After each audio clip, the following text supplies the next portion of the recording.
हाँ तो भैया आप बताओ, क्या आप बता रहे थे वो है ना टेम्परेचर टेम्परेचर के बारे में। जी बिल्कुल। कितना रहता है यहाँ पर?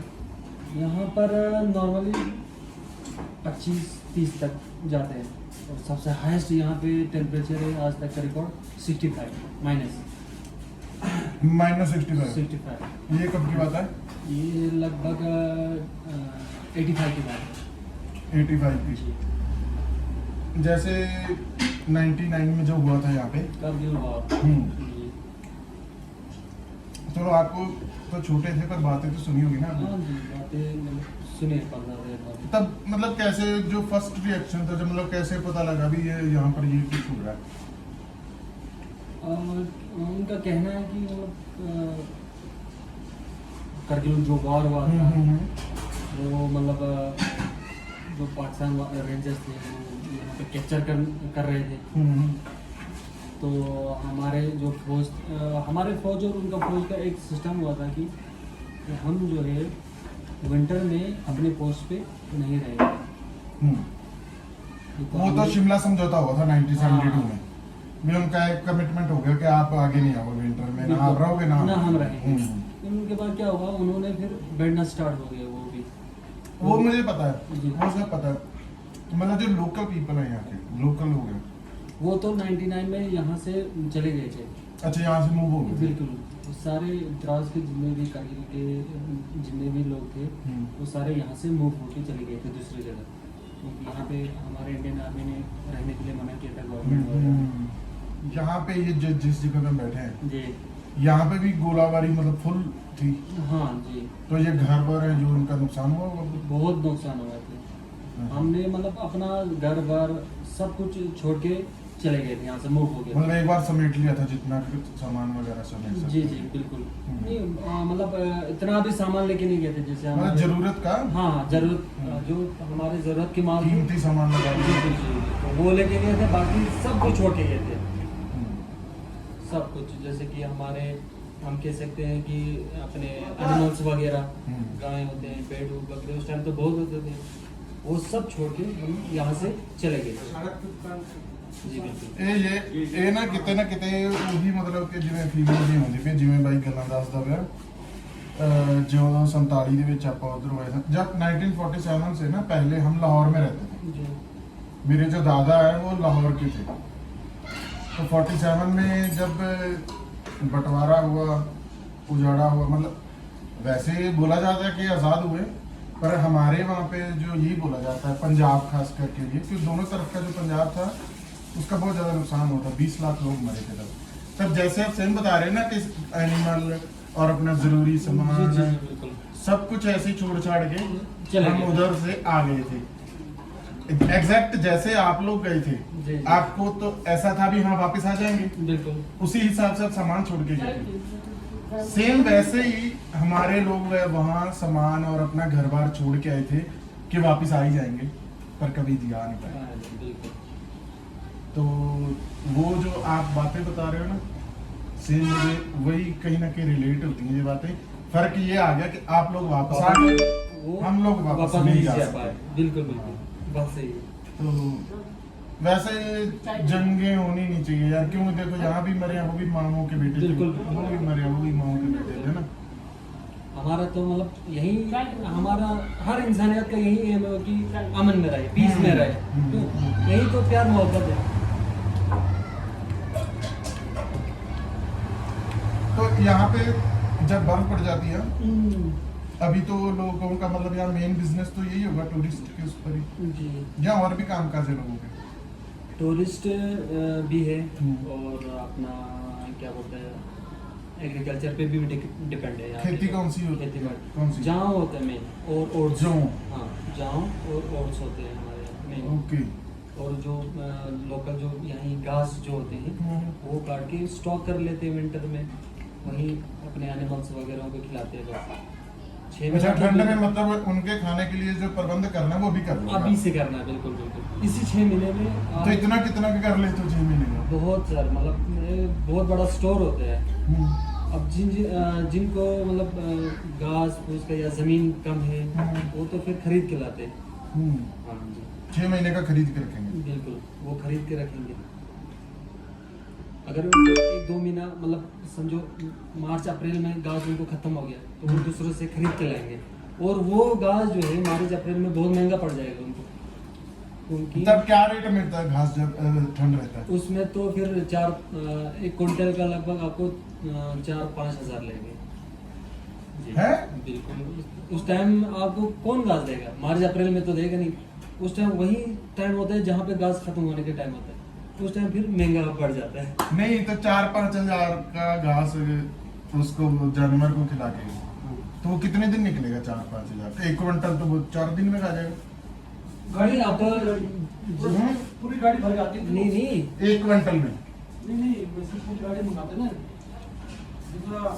मेरा कहने का मतलब है कि मतलब 1 क्विंटल से तो बनेगा नहीं, तो वो 4-5 क्विंटल लाएंगे। ओके, मतलब 4-5 क्विंटल 4-5 हजार, जी मतलब 800-900 रुपए क्विंटल का हो गया। ना 1 क्विंटल का 4 हज़ार लेगा उस टाइम मार्च अप्रैल में। अगर घास खत्म हो गया, मुझे मिसाल अच्छा। मैंने दूसरे से लाने हैं, तो उस टाइम जो है रेट ही ऐसा होगा कि 4 हज़ार में क्विंटल मिलना ही मिलना। जी बिल्कुल। उस टाइम वही समय है कि जहाँ पे घास बिल्कुल ना किसी को दे सकते ना किसी से ले सकते। अब मजबूरी में देना हुआ तो फिर वो रेट हो जाता। अभी है 3,000 तो क्विंटल का।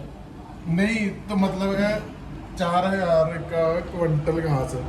ऐसा कभी हुआ है कि आप मतलब कि आपने यहाँ मतलब लोग खरीद, ऐसा कोई हो जाता है बिल्कुल, रेट बिल्कुल, मतलब बिल्कुल। लोगों का खत्म हो जाता है या बिल्कुल लेना बिल्कुल पड़ता है? बिल्कुल, ये तो फैक्ट है सर कि यहाँ पे ऐसा होता है। फिर तो लोग मतलब कि कई स्टोर रख के रखते होंगे अलग से बेचने के लिए सिर्फ?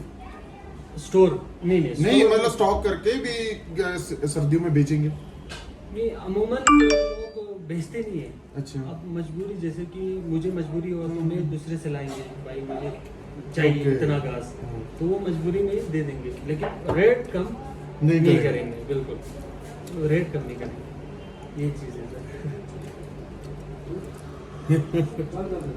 तो बहुत दिक्कत है। चलो, दूध क्या रेट रहता है यहाँ पे? दूध तो ठीक है, लगभग 40 रुपए लीटर का लेते हैं। और सर्दियों में? सर्दियों में भी वही है नॉर्मल 40-45। दूध का इतना इशू नहीं, क्योंकि सबके पास जो है गाँव वगैरह का है। तो फिर आपको तो बहुत मेहनत है फिर तो दूध पीने के लिए। बहुत सर, बहुत मेहनत। यही इसी दूध के लिए हम एफर्ट इतना लगाते हैं। नहीं तो फिर पूरे जो 6 जो महीने मोल का आता है दूध, इस जो डब्बों में आता है तो वो हम लोकल यहाँ के द्रास के हो, करगिल के हो, ले के हो, वो इतना यूज़ नहीं करते। अच्छा, प्योर गाय का दूध ही यूज़ करेंगे। मतलब अगर आप सबके वो पास लोग अगर आप वो डब्बे का दूध लेते हो जी तो आपको एक तो इतना मतलब दिक्कतें नहीं उठानी पड़ेंगी, पर आप ये चाहते हो कि हमें ओरिजिनल ही पीना है, जी। दिक्कतें उठानी पड़ जाए कुछ चक्कर में। बिल्कुल, हाँ हाँ, ऐसा ही है ना? बिल्कुल।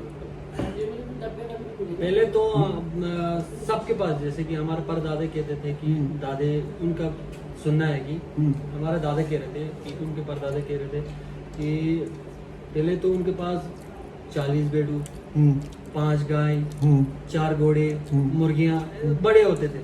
आजकल तो क्या है, आजकल 1 गाय, 2 बेडू, बस नॉर्मली ऐसे ही है आजकल तो इतना। अरे फिर भी सही है, हमारे उधर पता क्या चल पड़ा अभी सिस्टम, हर एक बंदा बेचने लग गया, मतलब भैंसे रखने को कम हो गए, भी दूध ले लो। जैसे आपने रख रखी है, मैं आपके घर, मेरा घर आपके नजदीक है, तो मैंने बेच दी भी, चल मैं तो भाई से ले लूंगा, आपको पैसे दे रहा हूँ भी, मुझे झंझट नहीं चाहिए भी डालने को। सुबह पहले उसको फिर घास डालो, पहले काट के लाओ, फिर डालो, सफाई वगैरह भी करना है, गोबर भी हटाना है, तो उसके बाद गोबर भी हटाना है। फिर अच्छा, एक का और बात, आप कहीं जा नहीं सकते। अगर किसी का शादी ब्याह में दूर का है, या मैं जैसे यहाँ घूम रहा हूँ, तो मैं ये कि इसलिए फिर घर पे पक्का चाहिए बंदा, है ना? इतना जिम्मेदारी। हाँ, वो तो पक्का जिम्मेदारी होगा ना, हमारे लेडीज नहीं करती। जी, गाय का जो कुछ भी है वो करना है, हमें ही करना है। मर्दों नहीं करना। हाँ, मतलब ये 2 तरह का है हमारे पंजाब में, जैसे होते नहीं है, आपके यहाँ भी 2 तरह के हो सकते हैं। अच्छा जी, देना। मतलब हमारा पंजाब 3 एरियो में बटा हुआ है। मालवा, माझा, दोआबा, मतलब 3 एरिया है।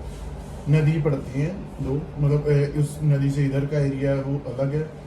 मतलब वहाँ पे जो अपनी भाषा है वो हल्का हल्का फर्क आने लगता है। तीनों एरिया में हाँ, हल्का हल्का, ज्यादा नहीं जी बिल्कुल है पंजाबी, पर थोड़ा फर्क अलग है। अलग है। तो जो मालवा है, बठिंडा नाम सुना है कभी? बठिंडा सुना हाँ, है। वो जो है उधर के आसपास के कुछ एरिया है, बरनाला है, मानसा, जो सिद्धू मूसेवाला का नाम सुना? बिल्कुल बिल्कुल सही। जहाँ का वो है, उधर के जो लोग हैं वहाँ लेडीज कर लेती हैं काम। मतलब दूध निकालना ऐसा कुछ कर लेती हैं। हमारे जो हम उधर से आए हैं पाकिस्तान से, हमारी लेडीज खास करके हम नहीं करती, वो हम नहीं करना सब कुछ। हमारे मतलब दूध भी नहीं निकालेंगे, कुछ भी लोग नहीं करना, गाज वाज कुछ नहीं। नहीं कुछ भी नहीं, कुछ भी। उन्होंने सिर्फ रसोई में ही रहना है। और हम लोग मतलब अब हम लोग तो उतना काम करते नहीं। पहले जो बुजुर्ग थे हमारे यहाँ, डैडी थे, है ना, डैडी तो मेरे तो जॉब करते थे, जब नहीं करते थे तब तो ये लोग खेत में बहुत काम करते थे। तो मेहनत बहुत था कि तब जो खेती था, ट्रैक्टर वगैरह नहीं होता था, तो जो होता है उसको बल्द, उसको आप पता नहीं, ऑक्स ऑक्स होता है ना, गाय हो गई जैसे, तो उसका मेल, बिल्कुल बिल्कुल। उनसे करते थे खेती, हल चलाना या कुछ भी। तो मेहनत बहुत होता था। तो लेडीज को सारा दिन मतलब घर पे खाना पकाना, फिर खेत में दे के आना, तो उनका यही रहता था। हमारा भी यही था पहले, गाय से ही या बैल से ही सारा खेत जो है ये हल ये जो है। अभी तो ट्रैक्टर वगैरह आए तो मतलब इजी हो जाते हैं। ट्रैक्टर मैंने तो देखा नहीं अभी कहीं पे। नहीं वो तो उनका मतलब सीजन चले गया। अच्छा। लोगों ने अपने रखे ट्रैक्टर, नहीं किराए पे? यहाँ पे तो नहीं, नॉर्मल 1-2 घरों ने रखा होगा, Okay. वहीं सबको कवर कर लेंगे, सबका काम चला लेंगे। किराए पर? हाँ, यहाँ द्रास में तो बहुत सारे होंगे, लेकिन हमारे एरिया में 1-2 बंधु ने रखा है जो अपने गांव को कवर कर लेते हैं। यहाँ पे जमीन का कैसे होता है? जैसे हमारे इधर हो गया 1 एकड़, 2 एकड़, 3 एकड़। यहाँ उतना बड़ा हाँ वो तो है, समझ गया, क्योंकि पहाड़ है। तो इसको आप बोलते कैसे हो भी मेरे पास इतना जमीन है? तो क्या बोलते हैं? कैनाल कह सकते हैं। कनाल। हाँ, ठीक एक है। कनाल, 2 कनाल ऐसे। हाँ, 1 कनाल 20 मरले का रहता है ना। बिल्कुल बिल्कुल, एक कनाल 20 मरले। तो आप मरले और कनाल चलता है बस। बस एकड़ तो उतना ही नहीं होगा कोई। बिल्कुल एरिया बहुत इतना नहीं है, क्योंकि मतलब डिस्ट्रीब्यूट होके बिल्कुल छोटे छोटे हाँ, हिस्से में, एकड़ में नहीं, कनाल या मरले में होगा। तो जो आपका जौ है वो क्या रेट बिकता है? जाऊं तो हम मतलब बेचते नहीं है, वहीं जाऊं को फैशर जो होता है उसमें लगा के उसका भूसा निकालते हैं, वो भी गाय को खिलाना है। जो उसका दाना है वो अगले साल फिर से यूज करना है। क्या खेती कैसे बाड़ी यूज में- करना है? खेती बाड़ी में फिर से। नहीं, जौ सिर्फ आप गाय को खिलाने के लिए यूज करते हो? जी बिल्कुल, उसका तो फिर भूसा ही बन जाएगा।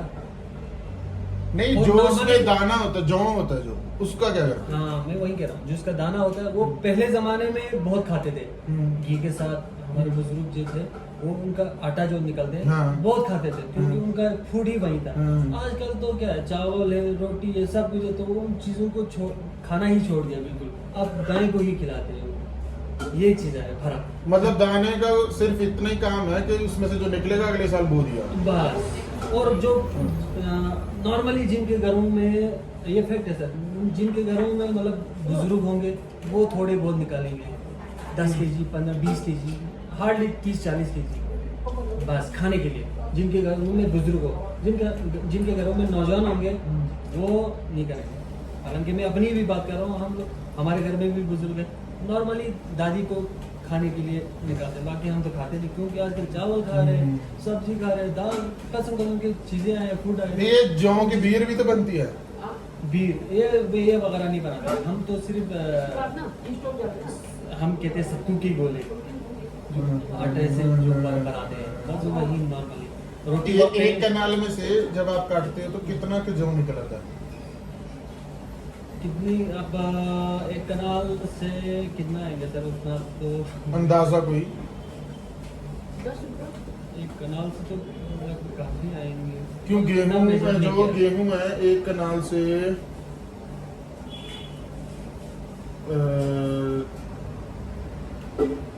3 लगभग 2.5 क्विंटल, 2.5 से 3। टोटल हाँ, हमारे उधर एक कैनल में से। आपका वहाँ पे सॉइल जो है वो बढ़िया है। हमारे यहाँ पे वो सॉइल इतना अच्छा नहीं है। आपका ग्रोथ भी बड़ा होता होगा फसल का, हाँ। यहाँ पे इतना नहीं है। हाँ। यहाँ पे इतना गेहूं बीज बोते हैं यहाँ पे लोग। गेहूँ होते हैं इधर। लेकिन नॉर्मली यहाँ पे घास हो या जौ को हो, ओट्स को, इतना ग्रोथ नहीं होता जितना होना चाहिए। इरिगेशन के बारे में इतना लोगों को नॉलेज नहीं है। क्योंकि आपका नाम? मेरा नाम मोहम्मद इब्राहिम। मोहम्मद। ओके मोहम्मद जी, बहुत अच्छा लगा बात करके। बहुत बढ़िया सर। आपने मुझे लग रहा है पहली बार इंटरव्यू दिया और मैंने पहली बार लिया। आपने तो बिल्कुल आपने दिया होगा बहुत सारा। नहीं, ये मेरा फर्स्ट टाइम है। मेरा पहला एक्सपीरियंस है कि मैंने दिया है, ये फैक्ट मेरा ये भी सही बात है। सच्ची में बोल रहा हूँ, मेरा फर्स्ट टाइम। चलो बहुत अच्छा सच्ची लगा। में दोनों का first time। पहली बार। ਤੇ ਇਹ ਤੁਹਾਨੂੰ ਵੀ ਪਤਾ ਪਹਿਲੀ ਵਾਰੀ ਹੈ ਮੇਰਾ, ਤੇ ਕੁਦਰਤੀ ਬਾਈ ਨਾਲ ਗੱਲਾਂ ਕਰਦੇ ਸੀ, ਗੱਲਾਂ ਬਹੁਤ ਵਧੀਆ ਕਰ ਰਹੇ ਸੀ ਬਾਈ। ਫਿਰ ਮੈਂ ਵੀਰੇ ਨੂੰ ਪੁੱਛਿਆ, ਮੈਂ ਕਿਹਾ ਵੀ ਮੈਂ ਰਿਕਾਰਡ ਕਰ ਲਾਂ, ਤੇ ਅੰਕਲ ਜੀ ਚਮਚ ਦੋਗੇ? ਤੇ ਮੈਂ ਇਹ ਕਹਿੰਦਾ ਕਰ ਲਓ, ਕੋਈ ਚੱਕਰ ਨਹੀਂ। ਤੇ ਫਿਰ ਮੈਂ ਵੀ ਗੱਲਾਂ ਕਈ ਵਧੀਆ ਨੇ, ਫਿਰ ਤਾਂ ਕਰਕੇ ਰਿਕਾਰਡ ਕਰਨ ਲੱਗੇ। ਤੇ ਅੱਜ ਦਾ ਦਿਨ ਬੜਾ ਵਧੀਆ, ਸ਼ੁਰੂ ਹੀ ਬੜਾ ਵਧੀਆ ਹੋਇਆ। ਦਰਾਸ ਚ ਆਪਾਂ, ਤੇ ਦਰਾਸ ਚ ਬਸ ਹੁਣ ਨਿਕਲਦੇ ਆ ਉੱਥੇ ਸੋਨਮਰਗ, ਤੇ ਉੱਤੋਂ ਅੱਗੇ ਥੈਂਕ ਯੂ ਜੀ। ਤੇ ਉਸ ਤੋਂ ਅੱਗੇ ਜਾਵਾਂਗੇ ਆਪਾਂ ਸ਼੍ਰੀਨਗਰ, ਫੇਰ ਕਰਨੇ ਆ ਅਗਲੀ ਗੱਲ। ਮੀਂਹ ਜਿਹਾ ਪੈਣ ਲੱਗ ਗਿਆ ਸੀ, ਤੇ ਫਿਰ ਬੰਦ ਕਰਨਾ ਪਿਆ ਟੈਂਟ, ਤੇ ਅੰਦਰ ਬੈਠੇ ਰਹੇ। ਨਜ਼ਾਰਾ ਬੜਾ ਆਇਆ, ਵੱਖਰਾ ਜਿਹਾ ਐਕਸਪੀਰੀਅੰਸ ਸੀ ਪਹਿਲੀ ਵਾਰੀ। ਹੁਣ ਬਾਹਰ ਨਿਕਲਨੇ ਆ, ਖੋਲਿਆ ਬੂਹਾ ਜਿਹਾ, ਵੇਖੋ।